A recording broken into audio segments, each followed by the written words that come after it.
마지막으로 밤하늘을 올려다본 게 언제였나요? 도심의 불빛은 별빛을 지워버렸고 우리는 어느새 넓은 하늘을 대신해 손안의 작은 화면만 바라봅니다. 하지만 우리가 잊고 지낸 그 하늘 위에는 수억 광년을 날아온 별빛이 지금도 이 순간에도 여전히 빛나고 있습니다. 그 무수한 별들 사이에 경이성이라는 이름을 가진 별이 있습니다. 1997년 한국에서 처음으로 발견된 병광성, 우리나라 대학에서 처음으로 찾아낸 별, 미지의 우주에 경이라는 이름을 새긴 그날의 이야기를 경이성을 발견하신 장민환 교수님과 함께 들어보겠습니다.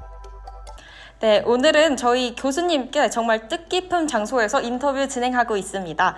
바로 우리 대학 천문대인데요. 1992년에 세워졌으나 이제 30년이 훌쩍 넘었네요. 특히 이곳은 교수님께서 1997년 경이성을 발견하신 바로 그 역사적인 현장이기도 합니다. 오늘은 경이성을 발견한 그날의 이야기부터 천문학자로 별을 바라보는 시선까지 차근차근 들어보는 시간을 가져보도록 하겠습니다.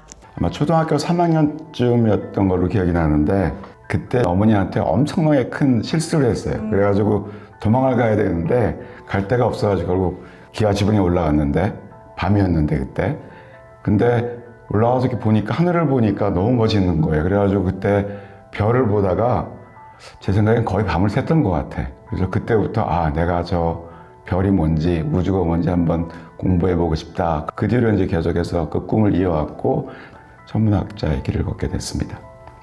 제가 원래 박사학위 공부를 할 때 은하들이 이제 밝기 변화를 관측하는데 밝기 변화를 관측하려면 뭔가 밝기가 변하지 않는 별이 있어야 될 거 아니에요. 그래서 이제 주위에 컴패리즌 스타라고 그래가지고 몇 개를 찍어요. 그러다 이렇게 관측하다 보니까 어느 순간 컴패리즌 스타는 밝기가 변하지 않아야 되는데 근데 보니까 그게 밝기가 변하는 거예요. 그래가지고 야 이거 재밌겠다 그래서 이렇게 봤더니 그 전까지 알려지지 않았던 그런 병광성이라는 걸 확인을 하고 국제천문연맹에다 이제 내가 이 별을 발견했다 인정해달라 그래가지고 신청을 해서 이제 학명도 받고 이제 그렇게 됐습니다. 별이라는 게 숫자가 어마어마해요. 우리 은하에만 4천억 개가 있고 그런 은하가 뭐 2조 개 정도가 있다고 얘기를 하는데 그 많은 별들 중에 그냥 하나일 뿐이다 이런 생각을 하지만 사실 우리나라의 대학교가 한 300여 개 대학교가 되는데 대학교 이름으로 별을 가진 대학교는 경희대학교 유일하거든요. 그래서 그런 면에서는 제가 학생들한테 좀 어떤 기여를 하지 않았나 이런 생각이 들긴 합니다. 별을 본다는 게 왜 중요하냐면은 예를 들어서 고민이 있거나 스트레스 받거나 그럴 때 여행 가면은 갔다 오면 훨씬 기분이 좋아지잖아요. 제가 학생들한테도 그 별자리 사진 찍을 때 깜깜한 데 가서 우주를 한번 자세히 보라고 이제 얘기를 하는데 그 이유가 뭐냐면 우리가 우주로 여행을 갔다 오는 거예요. 차원 환경을 좀 떠나서 보게 되면은 좀 객관적으로 보여요, 모든 게. 그래서 이제 어떤 자기 고민이라든지 이런 스트레스 같은 것들이 이제 많이 바뀌게 되는데 마찬가지로 별도 그런 존재인 것 같아요. 생각해보세요. 제일 가까운 별만 해도 별의 수가 어느 정도 숫자냐면은 모래알 별 하나라고 했을 때 지구상에 있는 모든 사막의 모래알 수 플러스 지구의 해변가에 있는 모든 모래알 수 그보다 100배가 많아요. 그게 별이에요.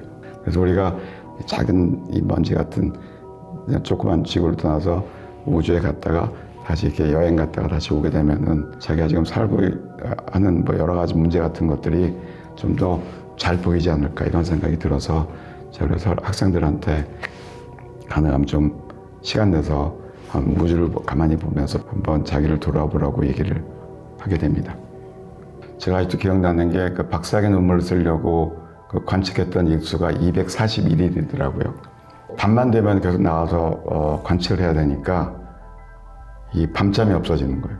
그래서 어느 정도였냐면은 제가 처음에 이제 교수 되고 나가지고 이제 그 과목을 맡아야 될 거 아니에요. 그래서 이제 학과장 교수한테 가서 어떤 과목을 맡으면 좋겠냐지 물어봤더니 과목 얘기를 해주는데 한 수업이 9시부터라고 1교시. 그래서 제가 그때 막 교수가 됐음에도 불구하고 저 못하겠어요. 딱 그런 거. 깜짝 놀랐는 거예요. 그래서 제가 설명을 했죠. 제가 원래 관측만 했기 때문에 밤에 밤잠을 안 자는 게 습관이 돼 있어가지고 그래서 낮에는 아침에 수업 못 한다고. 그래서 그때부터 지금까지 단 한 번도 1교시 수업한 적이 없어요.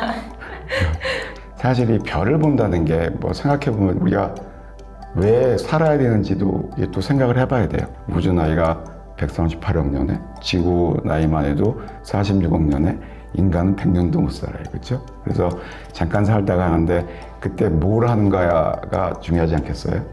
그래서 제가 이 별을 보면서, 우주를 보면서 인간이 이런 존재구나 하는 걸 깨닫게 되고, 그런 면에서 지금 우리가 살고 있는 데가 어딘가 이걸 알아내는 것만큼 또 중요한 인간의 그 사명이 없지 않을까, 이런 생각 듭니다.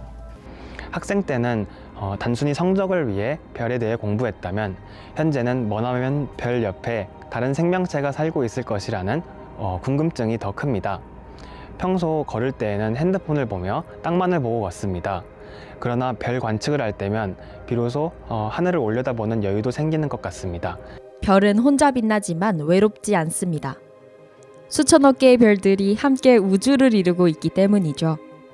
우리 역시 광활한 우주 속 먼지처럼 작은 존재이지만 각자의 자리에서 저마다의 빛을 내고 있습니다. 오늘 밤 잠시 고개를 들어 밤하늘을 바라보세요. 당신을 만나기 위해 수억 년을 여행해온 별빛이 지금 이 순간에도 당신을 향해 빛나고 있습니다.